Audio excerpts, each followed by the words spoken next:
Just want to let you know, I got some. First of all, every time you see, I don't know if it's on this side or it's on this side, right? I don't know if it's on our top right, top left. I know it's in the top corner of every video or bottom corner of every video. But when you see that powered by Laxter Worldwide, right? Some of y'all might wonder what that is, what that means. Whoever comes to watch my videos, you might wonder, yeah, what does that mean? What is that? Well, that's my brand for one. And two, I took a ever since I started making videos and stuff like that, I haven't dropped anything. Like over the winter, I haven't dropped anything, but I've been soft launched for about 2 years, running the brand anonymously.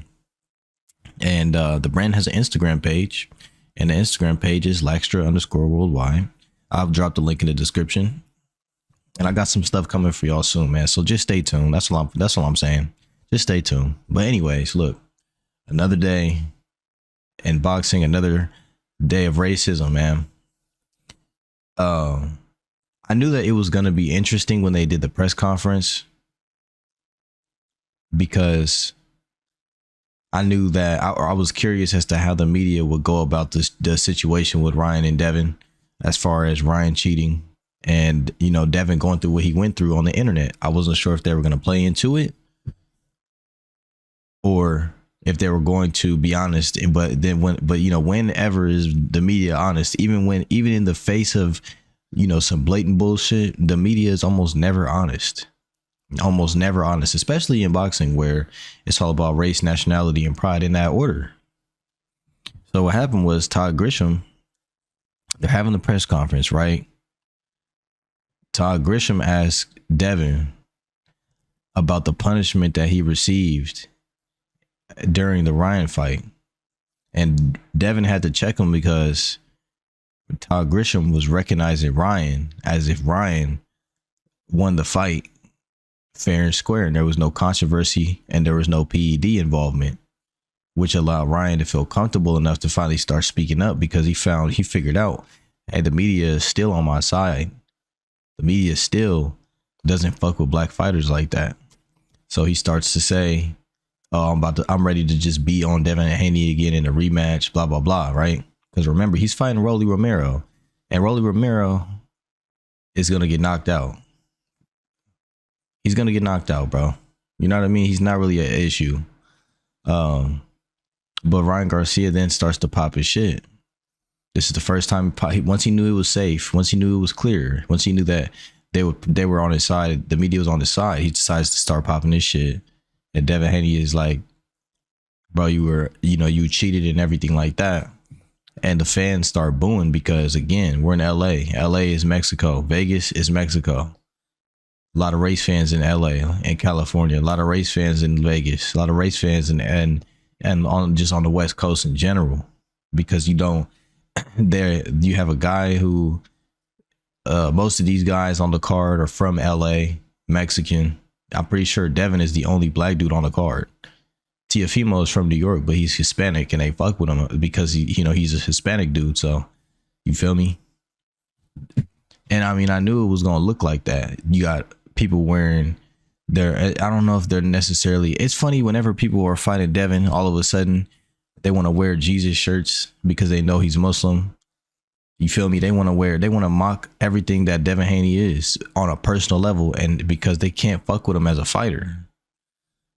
And this is just these are the games people play. They try to create a narrative. They try to just get in your head and fuck with you when they know physically or in the sportsman-like nature, they can't fuck with you, right?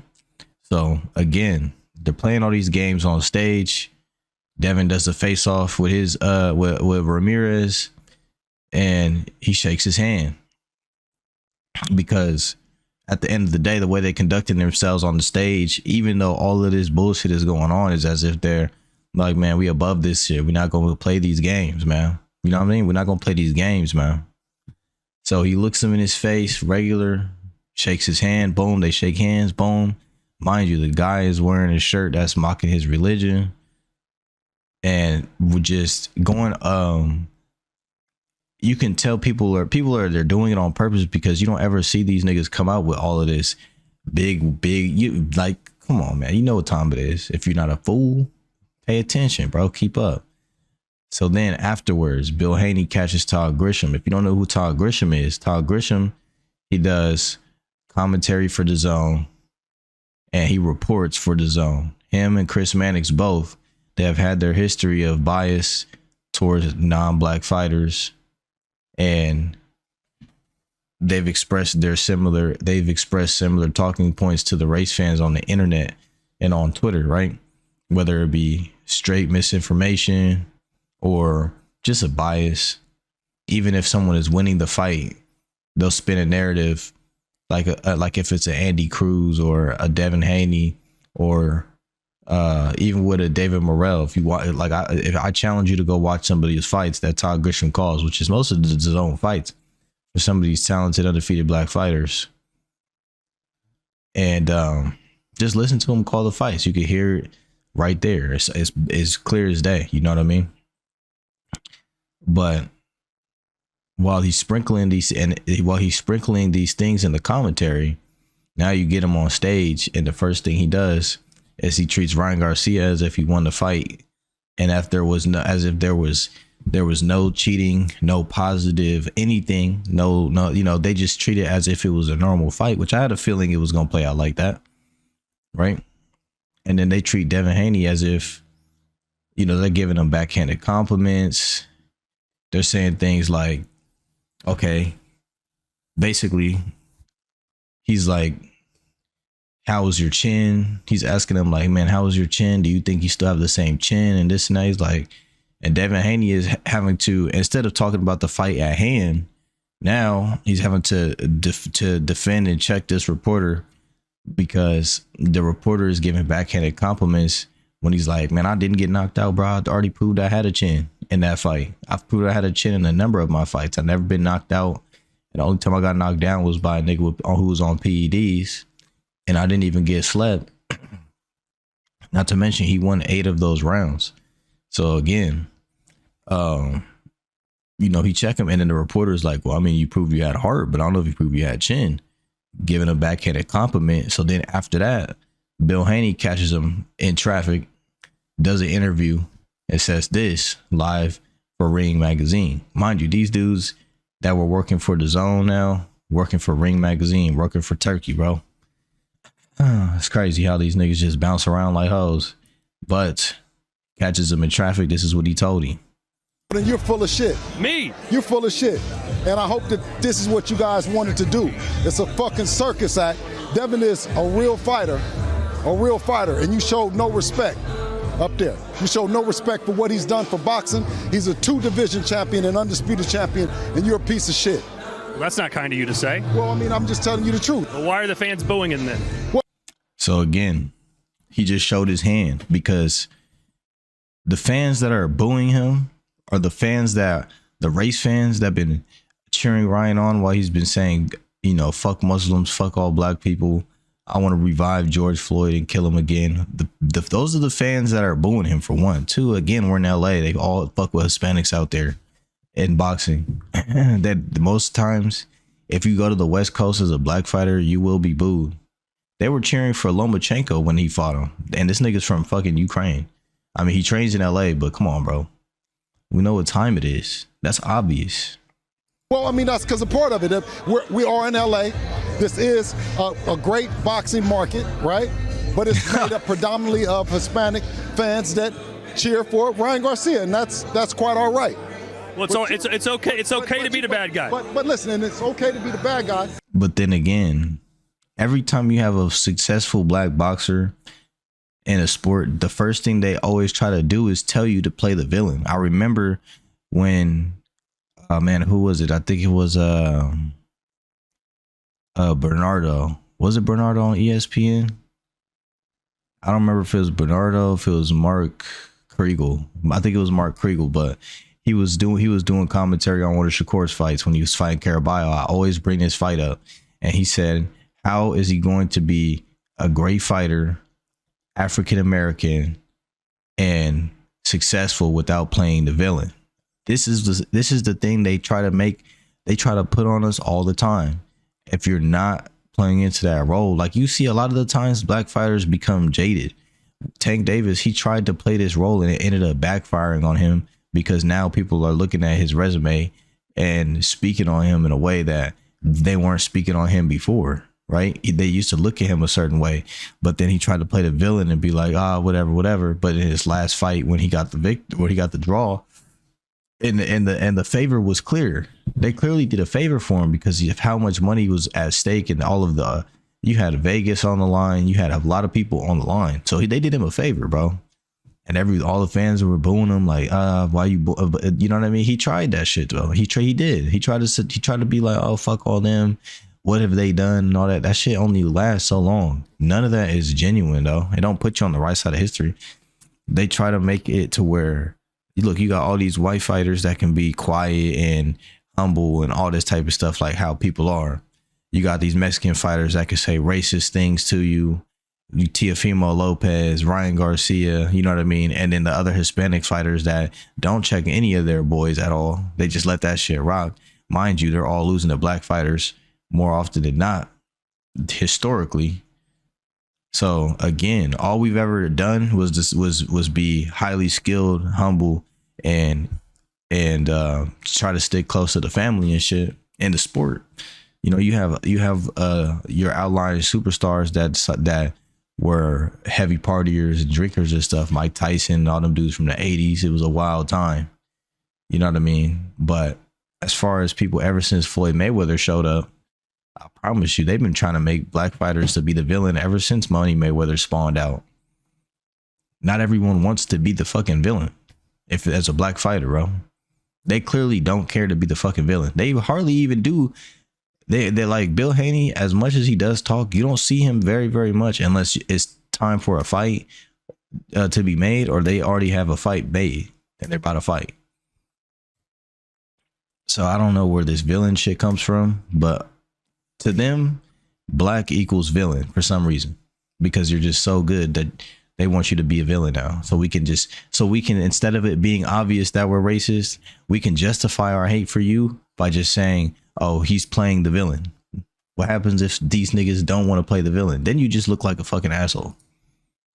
But it's not good for you to be the piece of shit that you are. Well, explain what you mean by that. Well, what did I do specifically? Well, you didn't describe him for who he was. Michael Buffer introduced him. No, but you on the stage, you painted Ryan Garcia as if he's won something. He's a PED drug cheat. You never said that that's really. I did. I asked your son specifically if the punishment fit the crime. I asked your son that specifically. So again, making fun of Devin Haney with the lawsuit. And the problem with it is not even the fact that white people act like this. It's the fact that niggas shit on their own people whenever they're doing better than them. If somebody's more successful than you or whatever, y'all don't push them forward as a community, bro. Y'all shit on them and say, oh, he not this, he not that. But then the level of idol worshiping and glazing y'all do for certain other black people, it divides the whole community for one. And two, y'all only ever uplift the niggas that are throwing their life away. You know what I'm saying? So then it just makes it to where the people who, like in this situation, talking about Devin Haney, who's going about shit legally, trying to make sure that other boxers have a positive example of what to do if something bad happens to them in the sport. They're on the other end of a cheating scandal or something like that, right? Because it can happen to anybody. You seen how David Benavidez took that fight when them boys didn't want to enroll in VADA. He wasn't playing, right? Nobody said anything about that. When he said, you don't want to enroll in VADA, I'm not fighting you. That's what happened. That's the results of Devin Haney showing that you don't have to put up with this shit, right? But anyway, now every time you bring up your concerns as a black person to somebody who's white or who just did not black and doesn't understand, the first thing they do is try to gaslight you and cut you off and interrupt you. So yeah, sometimes you have to step like this.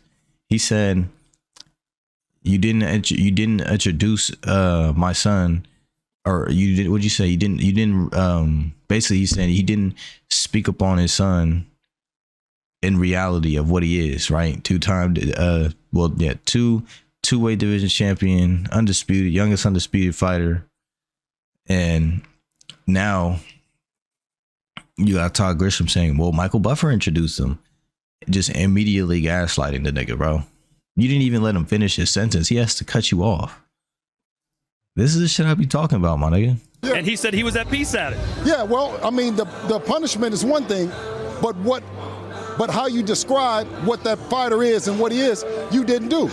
Okay, well, I'm sorry you feel that way. I have the most respect for your son. I think he's amazing at it.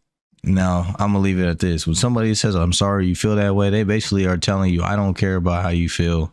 Those are like, I don't care about how you feel. I'm sorry you feel that way. For me, it does bother me, even though I'm pretty nonchalant. I'm a pretty nonchalant nigga, bro. I'm not gonna lie.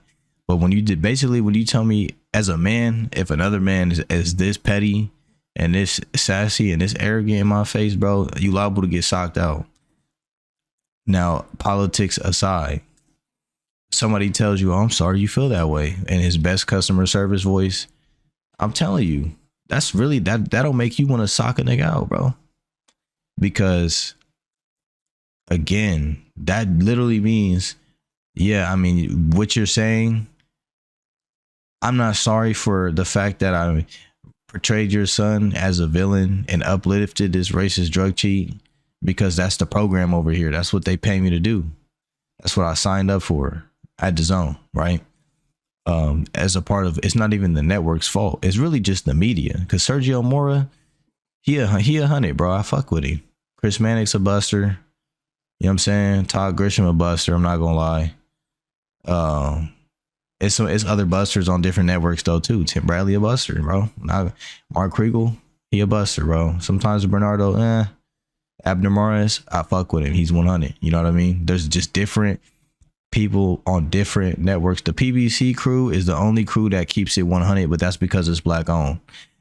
Other than that, and I mean, I don't want to get too deep into the politics, but people try to paint Al Heyman as some sort of demon, and you will never see this fool. This dude is always putting on great cards.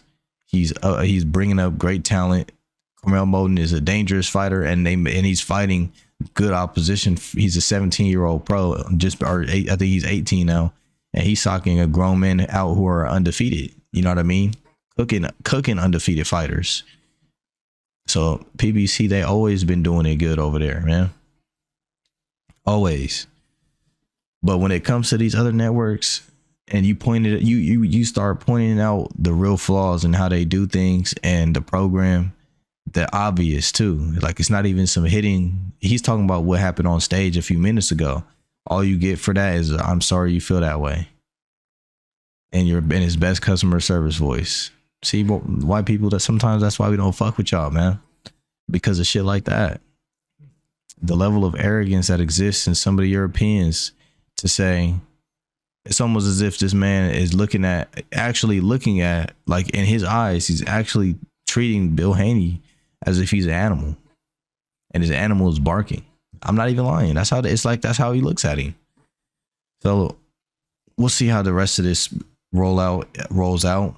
We'll see how the rest of these press conferences go, how these face-offs go, these weigh-ins go, and how the fight goes. But to be honest, this has definitely been what I figured it would be, but it's more blatant than I expected. But now that Ryan Garcia knows it's safe, let's see if he reveals any other details that we may not have known, because he's already told on himself multiple times. You know what I mean? Y'all leave y'all thoughts in the comment section. I'm gone.